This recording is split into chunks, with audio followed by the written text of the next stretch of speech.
Hello and welcome to this week's video summary of the news, brought to you by Estate Agent Today and Letting Agent Today.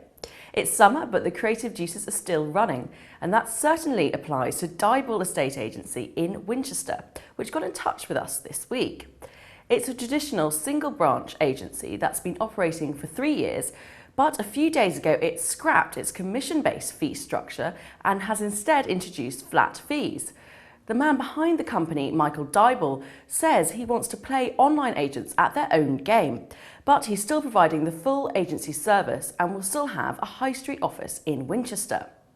Until now, he's received an average commission of between £4,000 and £5,000 per property, but in the future, the flat fee, including VAT, will be a smaller £3,300.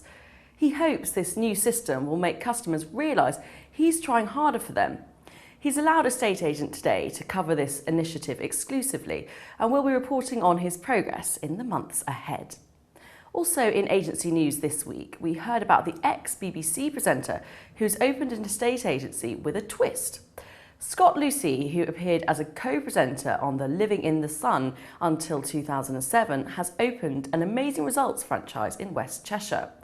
He says the agency is a hybrid model which benefits from the best of both worlds.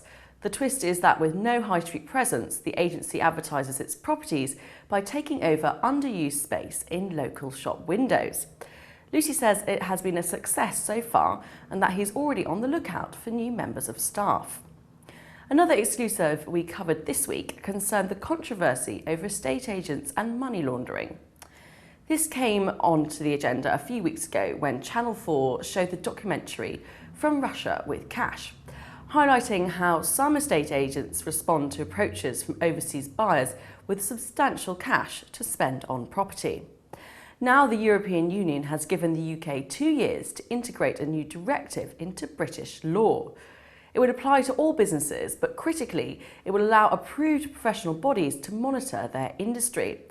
This week, the Royal Institute of Chartered Surveyors announced it will be asking the government if it could be the approved professional body for the property industry. If this is agreed, it will be self-regulation estate agents amongst others. In the letting sector, there was a change of plan revealed by the Housing Minister, Brandon Lewis.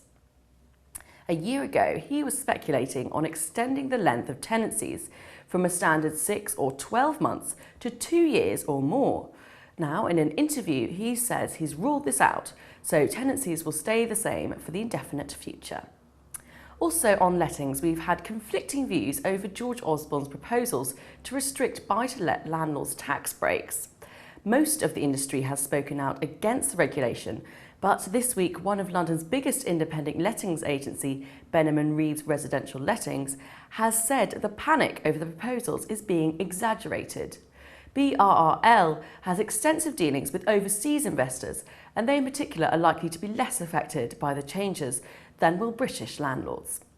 And still in the rental sector, we reported this week on a pioneering scheme charging means-tested rents to tenants on a London estate. It's happening in social housing on an estate in Hoxton, North East London, but it's highly unusual and the private sector and government may well be checking to see how it works. Tenants at the New Era estate will give details of their personal finances every 3 years and their rent will be based on that. Some people will pay very different rents for otherwise identical properties. We finished this week with a story about an advertisement for a rental property in Fulham. The ad, which appeared on flatshare.com, was promoting a flat in the swanky London area available for just £1 a month.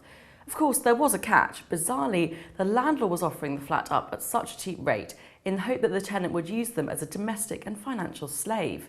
We can't say we've heard anything like this before, and the ad has unsurprisingly been removed from the site, although Flatshare said it has no reason to believe it wasn't a genuine request. Finally, a reminder that if you want to keep up to date with all the news on what's happening in our industry, check in every day to read the online news from Estate Agent Today and Letting Agent Today.